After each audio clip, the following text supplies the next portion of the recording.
आज हम देखेंगे त्रिभुजों की सर्वांग समता के आरएचएस प्रतिबंध से संबंधित कुछ मजेदार उदाहरण।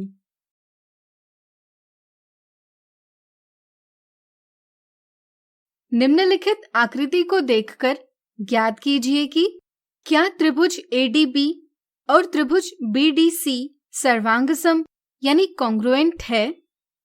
यदि है तो इनके सर्वांग समता के संबंध को सांकेतिक रूप में लिखिए। सर्वांग समता की जांच के लिए हमें एसएसएस, एसएएस, एएसए या आरएचएस इनमें से किसी एक प्रतिबंध का प्रयोग करना होगा। क्या आप बता सकते हैं यहाँ कौन से प्रतिबंध का प्रयोग करना सही होगा? सोचिए। चलिए हम बताते हैं। इसके लिए हम पहले दी जानकारी को समझेंगे। दी गई आकृति में त्रिभुज एडीबी और त्रिभुज बीडीसी दोनों समकोण त्रिभुज यानी राइट एंगल ट्रायंगल है, जिसमें हमें दिया गया है कि कोण एडीबी बराबर कोण सीबीडी बराबर 90 डिग्री है। साथ ही साथ हमें यह भी दिया गया है कि त्रिभुज एबीडी का कर्ण यानी हाइपोटेन्यूस AB और त्रिभुज BDC का कर्ण CD दोनों के माप 7 सेंटीमीटर है, यानी कि AB बराबर CD है। क्या आपको दी आकृति को देखकर और किसी बात के बारे में पता चलता है? सोचिए। बिल्कुल सही। इन दोनों त्रिभुजों में भुजा BD उभयनिष्ठ यानी कॉमन है, यानी कि BD बराबर BD।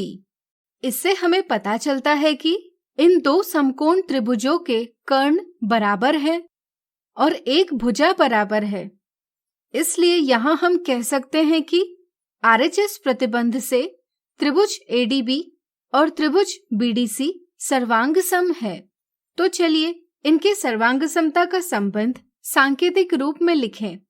क्या हम इसे त्रिभुज एडीबी त्रिभुज बीडीसी से सर्वांग सम है लिख सकते हैं? सोचिए।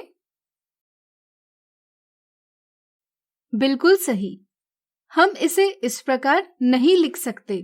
सही प्रकार से सांकेतिक रूप में दर्शाने के लिए हमें सुमेलन का संबंध समझना होगा।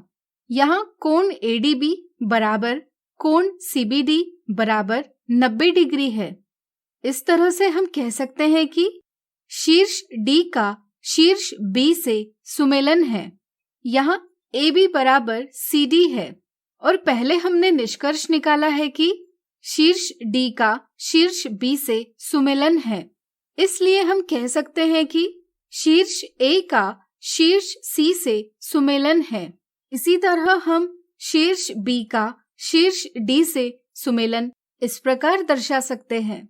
संक्षेप में हम कह सकते हैं कि DAB का BCD से सुमेलन है। सुमेलन की सहायता से हम लिख सकते हैं त्रिभुज DAB त्रिभुज BCD से सर्वांग सम है। सुमेलन का संबंध ध्यान में रखकर हम इन दोनों त्रिभुजों की सर्वांग समता निम्न प्रकार से भी दर्शा सकते हैं। अगला उदाहरण, निम्नलिखित आकृति में यदि AB बराबर BC, YB बराबर BZ है तो आरएचएस सर्वांग समता प्रतिबंध की मदद से कोण Y बराबर कोण Z है, यह सत्यापित कीजिए। दी गई आकृति को देखकर और सवाल को अच्छे से पढ़कर हमें निम्नलिखित जानकारी हासिल होती है। YAB और BCZ यह दो समकोण है। सवाल में हमें भुजा YB और भुजा BZ बराबर है और भुजा AB और भुजा BC बराबर है, यह बताया गया है। हमें आरएचएस सर्वांग समता प्रतिबंध की अवधारणा पता है कि यदि एक सुमेलन के अंतर्गत किसी समकोण त्रिभुज का कर्ण और एक भुजा क्रमशः किसी दूसरे समकोण त्रिभुज के कर्ण और एक भुजा के बराबर हो तो वे त्रिभुज सर्वांग सम होते हैं। इससे हम यह कह सकते हैं कि त्रिभुज YAB और त्रिभुज BCZ RHS सर्वांग समता प्रतिबंध के अंतर्गत सर्वांग सम है। यहाँ शीर्ष Y का शीर्ष Z से सुमेलन है, शीर्ष A का शीर्ष C से सुमेलन है, शीर्ष B का शीर्ष B से सुमेलन है, यानी कि YAB का ZCB से सुमेलन है। इसलिए हम कह सकते हैं कि त्रिभुज YAB त्रिभुज ZCB से सर्वांग सम है। ध्यान रहे, यहाँ त्रिभुज ZCB और त्रिभुज BCZ एक ही त्रिभुज है। आपको याद होगा कि हम किसी भी बहुभुज यानी पॉलीगॉन का नाम अलग अलग प्रकार से लिख सकते हैं। शीर्ष Y के शीर्ष Z से सुमेलन के आधार पर हम कह सकते हैं कि यहाँ कोण Y और कोण Z संगत कोण यानी करस्पॉन्डिंग एंगल्स है।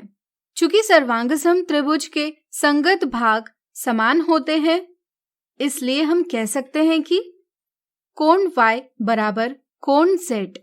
अगर हम इस आकृति को ट्रेस पेपर पर बनाकर ट्रेस पेपर की चौड़ाई को इस प्रकार मोड़ेंगे जैसे कि मोड़ बिंदु B से होता हुआ जाए, यानी कि त्रिभुज YAB को त्रिभुज BCZ पर रखें, तो हम देख पाएंगे कि कोण Y कोण Z को पूरी तरह से ढक लेता है, जिससे यह सत्यापित होता है कि दोनों त्रिभुजों के माप बराबर है। अब आप नीचे दिए त्रिभुजों के भागों के माप देखकर ज्ञात कीजिए कि कौन से त्रिभुज सर्वांगसम है। अपने मित्रों या अध्यापक के साथ अपने जवाब की चर्चा कीजिए।